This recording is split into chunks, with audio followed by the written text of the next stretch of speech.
ایک دفعہ کا ذکر ہے کہ ایک دانا شخص سندباد نے اپنے 5ویں سفر کی دلچسپ داستان سنانے کا فیصلہ کیا۔ رات کے کھانے کے بعد لوگ اس کے گرد جمع ہو گئے۔ حالانکہ اس نے اپنے 4تھے سفر کے بعد بغداد چھوڑنے کا وعدہ کیا تھا، لیکن نامعلوم کی کشش نے اسے ایک بار پھر مہم جوئی کے لیے اکسایا۔ کچھ عرصہ آرام اور سکون میں گزارنے کے بعد اس نے تیاریاں کی اور ایک کامیاب تجارتی سفر کی امید میں بصرہ کی طرف روانہ ہو گیا۔ بصرہ پہنچ کر اس نے ایک مضبوط اور آرام دہ جہاز کا انتخاب کیا جو طوفانوں کا مقابلہ کر سکے۔ ہر چیز تیار ہونے کے بعد وہ اور اس کا عملہ سمندر کی وسعتوں میں نکل پڑے۔ وہ کئی دلکش جزیروں کی سیر کرتے رہے، یہاں تک کہ ایک عجیب و غریب جزیرے پر پہنچے جہاں سندباد نے ایک عظیم الشان پرندے روخ کا انڈا دیکھا۔ سندباد کی تنبیہ کے باوجود اس کے ساتھیوں نے انڈا توڑ دیا اور اس کا مواد کھا لیا۔ سندباد جانتا تھا کہ اس حرکت کا انجام اچھا نہیں ہوگا۔ اس نے اپنے ساتھیوں کو فوراً روانہ ہونے کی تاکید کی، مگر وہ زیادہ دور نہیں گئے تھے کہ غصے سے بھرے روخ کے والدین نے ان پر حملہ کر دیا اور جہاز پر بڑے بڑے پتھر برسانے لگے۔ کپتان نے جہاز کو بچانے کی پوری کوشش کی، لیکن بالآخر جہاز تباہ ہو گیا اور کئی ساتھی سمندر میں ڈوب گئے۔ سندباد ایک تختے سے چمٹے ہوئے بے رحم موجوں کے رحم و کرم پر تھا، یہاں تک کہ وہ ایک سرسبز جزیرے پر جا پہنچا۔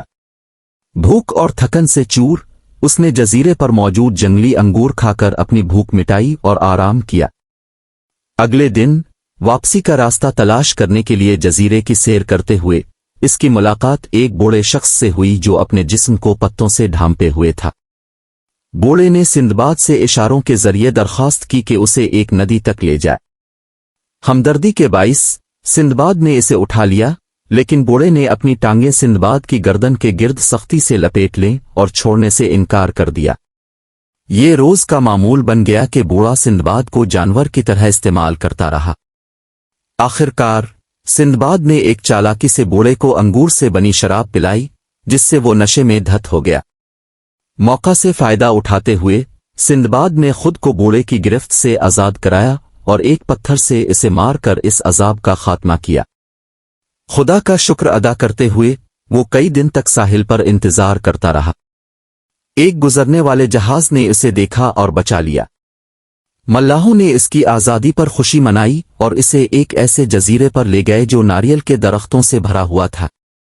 ایک دن جزیرے کی گہرائیوں میں گھومتے ہوئے وہ جہاز کے روانہ ہونے سے محروم ہو گیا اور دوبارہ تنہا رہ گیا۔ جزیرے کے رہائشی جو بندروں کی کثرت سے خوفزدہ رہتے تھے، ناریل جمع کرنے کے لیے ایک انوکھا طریقہ استعمال کرتے تھے۔ وہ پتھر پھینک کر بندروں کو غصہ دلاتے، جو بدلے میں درختوں سے ناریل نیچے گرا دیتے۔ سندباد نے یہ ترکیب اپنائی اور بڑی مقدار میں ناریل جمع کیے۔ اس نے یہ ناریل ایک اور گزرنے والے جہاز کو بیچ دیے اور انعام کے طور پر حاصل کی گئی رقم سے موتیوں کے مشہور جزیرے کا سفر کیا۔ وہاں اس نے اپنی جمع پونجی سے بہترین موتی خریدے اور بالآخر بغداد واپس آ گیا۔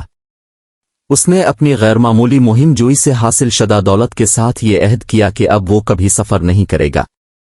سندباد نے اپنے ساتھیوں کا شکریہ ادا کیا اور وعدہ کیا کہ وہ اپنے دیگر سفروں کی کہانیاں بھی کسی اور وقت سنائے گا۔ میں ہوں آپ کا ہوسٹ رانا دانیال اور اب دیکھ رہے ہیں YouTube channel kids life channel کو سبسکرائب کرنا مت بھولیں اور لائک کمنٹس لازمی کریں۔